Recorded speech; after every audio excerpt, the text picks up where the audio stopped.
Sir, technology గురించి మనం మాట్లాడుకోలేదు ఇప్పటివరకు.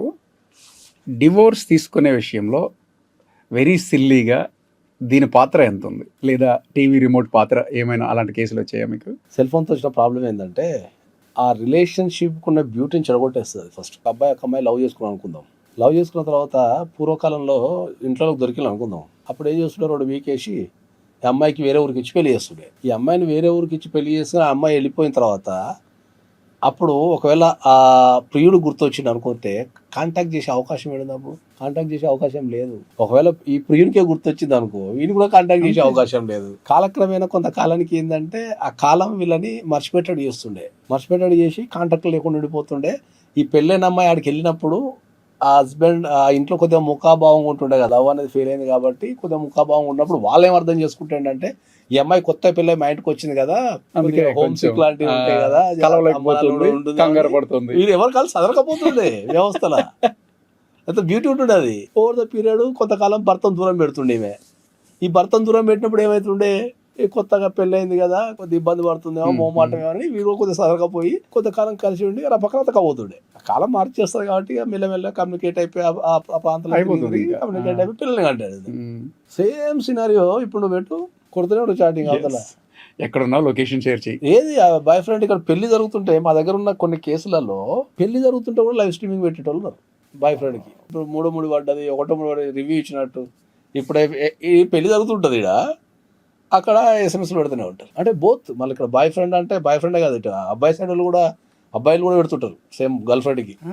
ఇలాంటి అండర్స్టాండింగ్ ఉంటుంది వీళ్ళకి. ఆ రిలేషన్షిప్ అక్కడికి ఎండ్ అయ్యి వీళ్ళు కొత్త రిలేషన్షిప్కి వచ్చినప్పుడు ఆ పాత రిలేషన్షిప్ వదిలిపెట్టుకోవాలా. వదిలిపెట్టకుండా ఏం చేస్తారు, వీళ్ళు కాంటాక్ట్లు ఉంటారు. ఇక వీడు గుర్తొచ్చినా లేకపోతే ఏడుపు వచ్చినా ఒక్క 10 కాల్ చేసి బుజ్జి నువ్వు గుర్తొస్తున్నావు నేను చచ్చిపోతున్నా అని ఈ ఎమోషన్ మొత్తం మీరు దార అవసరం ఏమిటి అవతలకి. ఇప్పుడు అక్కడ ఉన్న అమ్మాయి టెన్షన్ పడుతుంటే కట్టుకున్న మూడు డౌట్ రాదా? ఈజీగా ఫోన్ ఎంతకాలం దాస్తావు నువ్వు? ఫోన్లు తీసుకొని బాత్రూమ్లోకి వెళ్ళిపోవడము, లేకపోతే ఫోన్లు లాక్లు చేసుకోవడము, లేకపోతే ఫోన్లో యాక్సెస్ చేయకపోవడంతోనే స్టార్ట్ అయిపోతుంది సమస్య. అర్ధరాత్రి ఎస్ఎంఎస్లు రావడం, అపరాత్రి ఎస్ఎంఎస్ రావడం, గంటలు మాట్లాడడం, వీటితో సమస్యలు స్టార్ట్ అయిపోతుంది. అదొకటి ఉంటుంది. రెండోది ఏమవుతుందంటే ఇప్పుడు కూడా ఇంతకుముందు ఒక పెళ్ళైన అమ్మాయి అత్తారింటికి పోయినప్పుడు ఏంటంటే ఇన్ఫర్మేషన్ తల్లిదండ్రులకు పాస్ కావడం చాలా కష్టం ఉంటుండే సెల్ ఫోన్ లేని కాలంలో. వీళ్ళ ఇంట్లో గొడవ జరిగింది అనుకుందాం, ఎవరో వెళ్ళి చెప్పడమో లేకపోతే అది లెటర్ రాస్తామని ఎక్కువ తెలవడం, వాళ్ళకి తెలిసేలోపు గొడవ సర్దుమనిపోతుండే. వీళ్ళిద్దరు రాజీ అయిపోయి మనిషి జీవితంలో ఉంటాయిలే అని చెప్పేసి మళ్ళీ ఇద్దరు కలిసిపోయేటుండే. ఇప్పుడు సమస్య రాకముందు దాని మీద గంటలు డిస్కషన్ పెడతాం, మనం ఫోన్ ఉంది కదా అని చెప్పేసి. ఎక్కడెక్కడ కలుపుతా ఫోన్ అంటే అమెరికాలో నుండి డిస్టర్బ్ చేస్తుంది, హాస్టల్లో నుండి డిస్టర్బ్ చేస్తుంది. ఇంతకుముందన్నా కనీసం ఆ వాట్సాప్ రాకముందన్నా కొద్దిగా పైసలు పెట్టుకొని మాట్లాడుతున్నాడు. ఇప్పుడు అవి లేవు, ఫ్రీ కాల్స్ కదా, తెల్లవారు మాట్లాడుతూ ఎక్కడ లేదంత ప్లానింగ్ చేసి కాన్స్టెంట్. అంటే ఎవ్వరు కూడా ఆ మనిషి అనే వ్యక్తి సెల్ ఫోన్ ద్వారా ఏమైపోయిందంటే మెకానికల్ లైఫ్కి అలవాటు పడ్డాడు. మనం ప్రోగ్రామింగ్ రాసినట్టు అలవాటు పడ్డాడు అంతే. ఇది చేయాలా, దీని తర్వాత ఇది చేయాలా, దీని తర్వాత ఇది చేయాలా అని జీవితాన్ని ఆహ్వాదించడం లేకపోతే దాన్ని అనుభవించడం చేస్తలేడు. మెకానికల్ అయిపోయింది. బ్రెయిన్ ఫంక్షనింగ్ ఉంటుంది కదా, మెకానికల్ అయిపోయింది. కరెక్ట్. అంటే ఒకప్పుడు ఎమోషన్స్ కూడా మెకానికల్ చేసేసింది అన్నట్టు, అంత ఆర్గనైజ్ కూడా చేసేసింది అన్నట్టు. ఓ ఇప్పుడు నువ్వు నవ్వాలి అంటే నవ్వాలని అన్నాడు. ఓ ఇప్పుడు నువ్వు అరే బాబు నువ్వు ఏడవాలని అంటే ఓ మర్చిపోయినా సరే ఏడుస్తున్నాడు. అర్థం నీకు? మనిషి స్వభావం మారిపోయింది. నీకు ఎట్లా తయారైందంటే టెక్నాలజీ, నువ్వు స్విగ్గీ డౌన్లోడ్ చేసుకొని ఒక 2 సార్లు ఆర్డర్ పెట్టి మర్చిపో, నీకు పొద్దున టిఫిన్ అదే గుర్తు చేస్తా. మళ్ళీ ఎంత ప్రేమ తెలుసా, డార్లింగ్ నువ్వు ఇంకా టిఫిన్ చేయలేదంటది. అమ్మ జీవితం అర్థం నీకు. ఓ అప్పుడు మనకు గుర్తొస్తా, అబ్బో ఆకలి అవుతుంది నాగని చెప్పి స్విగ్గీ కూడా మళ్ళీ గుర్తొస్తా. అప్పుడు అంటే బ్రెయిన్లో ఏమైపోద్ది అంటే మనకు తినాలనే ఒక ఆశ కల్పించేస్తాయి. ఇక కూర్చున్న దగ్గరకు వస్తుంటుంది కదా. అంటే అట్లా అన్ని ఎమోషన్స్ అంటే షార్ట్ కట్ అంటే టెక్నాలజీ మొత్తం ఎమోషన్స్ని మొత్తం సెల్ ఫోన్ కంట్రోల్ చేసేసింది ఎక్కడికెక్కడికి. ఒక విషయం కాదు నేను చెప్తాను. నేను ఇప్పుడు ఒక అమ్మాయికి లైటింగ్ కొట్టాలనుకుందాం, సపోజ్ చెప్తాను. పూర్వకాలంలో ఒక అమ్మాయికి లైటింగ్ కొట్టాలంటే ఎక్కడ పడితే అక్కడ కొట్టేసి సిచ్యువేషన్స్ లేవు. ప్రాజెక్ట్ అది. ఓ అమ్మాయిని చూడాలి, ఆమెతో మాట్లాడడానికి 4 రోజులు పడుతుంది, ఎదురు చూడాలి, వెయిట్ చేయాలి, ఎక్కడెక్కడ పోతుందో ఫాలో చేయాలి, వంగి నిలబడి అటు కొట్టి ఇప్పుడు 6 నెలలకు ఒక సిగ్నల్ వస్తుంది. అప్పుడు ఇప్పుడు సెల్ ఫోన్ నెంబర్ ఉంటుంది దాని సరిగా, ఫోన్లు అన్నీ అయిపోతాయి వాళ్ళకి. నీకు అదే కదా, సెల్ ఫోన్ నెంబర్ ఉంటే ఫోన్లో వాళ్ళు ఇంక్లూడింగ్ అది కూడా అయిపోతుంది ఫోన్లోనే. అయ్యో ఎన్ని మీ దగ్గరకు వచ్చే ఉంటాయి అదే అంటున్నా, ఇప్పుడు నూడు ఫోటోలు నావి ఆ ఆడ ఎమోషన్ ఏముంటది, అది ఎట్లా తయారైపోయిందంటే జనాలు కోతి మనిషి పుట్టుకథ ఒకటి ఇట్లా పటం ఉంటది కదా, ముందు కోతి నుంచి ఎదుగుతూ ఎదుగుతూ ఎదుగుతూ మనిషి చూపిస్తారు కదా, అది ఉల్టా అయిపోద్దాం అనిపిస్తుంటది నాకు. బోర్దా పీరియడ్ మన కోతికి వచ్చేస్తున్నాం అనిపిస్తుంది నాకు. అది కూడా చెప్పిందే చేస్తుంది, అదే అంటున్నా. ఇది చెప్పిందే మనం చేస్తున్నాం. కరెక్ట్. వాళ్ళకి వాళ్ళే మాట్లాడుకుంటుంటారు, వాళ్ళకి వాళ్ళే నవ్వుతుంటారు. అట్లా వాళ్ళ జీవితంలో మేజర్ పార్ట్ అయిపోయింది. ఆ మేజర్ పార్ట్లతో కన్ఫ్యూజన్ అయిపోయి లైఫ్.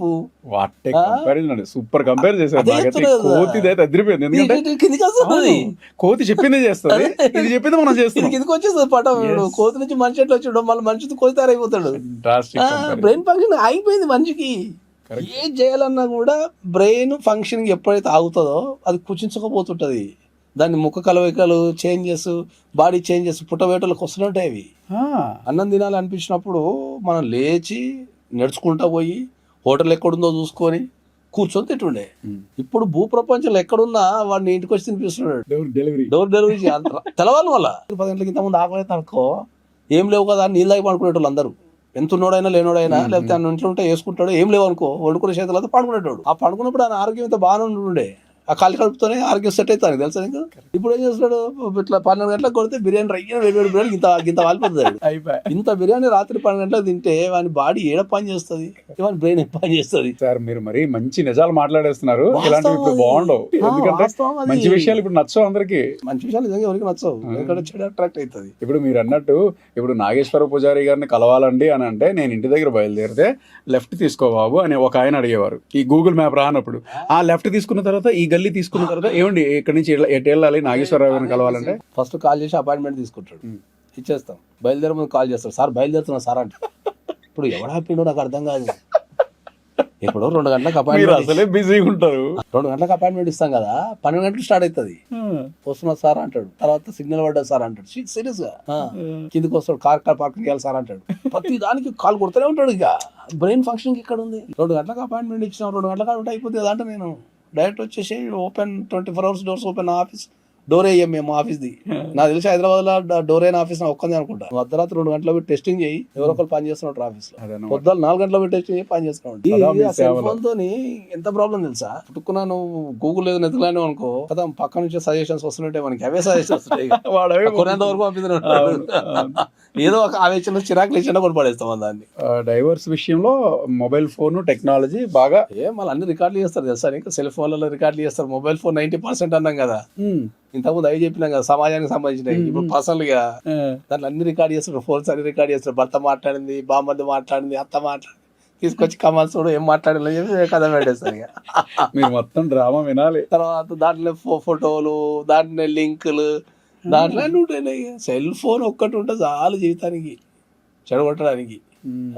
నా ఏజ్కి నా బ్యూటీ ఏంటంటే సెల్ ఫోన్ లేని కాలాన్ని చూసేసినాం, సెల్ ఫోన్ వచ్చిన కాలాన్ని చూసేసినాం. ఇప్పుడు 2 కంపారిజన్ చేసుకోగలుగుతున్నాం. మళ్ళీ పాత కాలానికి వెళ్ళిపోతే బెటర్ అనిపిస్తుంటుంది, పోలేము.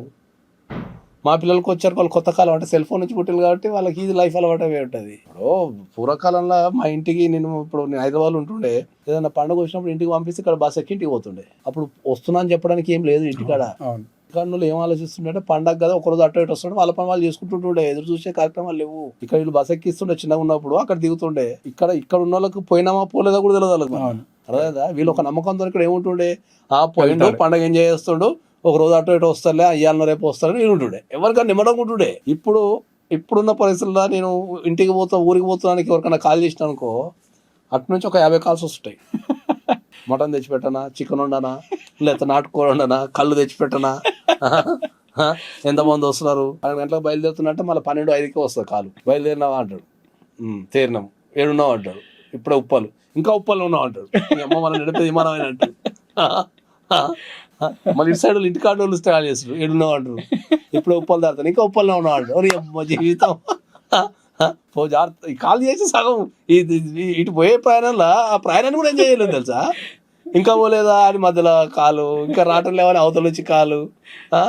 పోలీసులు పట్టుకుంటే మళ్ళీ అసలు సెల్ ఫోన్ అయితే టెక్నాలజీ పెరిగింది, బట్ టెక్నాలజీని ఎంతలా వాడుకుంటే అంత తక్కువ. దేనికోసమైనా అంటే దేనికైనా లిమిట్ ఉంటుంది. అది మా అడ్వకేట్ నాగేశ్వర పూజారి గారు చెప్తున్నారనమాట. సో డైవర్స్ కేసుల్లో ఎక్కువగా దీని ప్రభావం ఎక్కువ ఉంది, దయచేసి ప్లీజ్ ఒకరి మొబైల్ ఒకరు చెక్ చేసుకోవడం. అంటే నువ్వు చెప్పినంత మాత్రం ఆగిపోతారా ఏంది? అంటే మనం చెప్పాలి సార్, తప్పదు ఇంకా, ఎందుకంటే ఆగరు. నువ్వు ఎట్లా చెప్తావు తెలుసా ఇప్పుడు, ఇది దీని ప్రభావం ఉంది, మీరు ఇమ్మీడియట్లీ దీన్ని తీసేయండి జీతం చేయాలని చెప్తున్నదండి.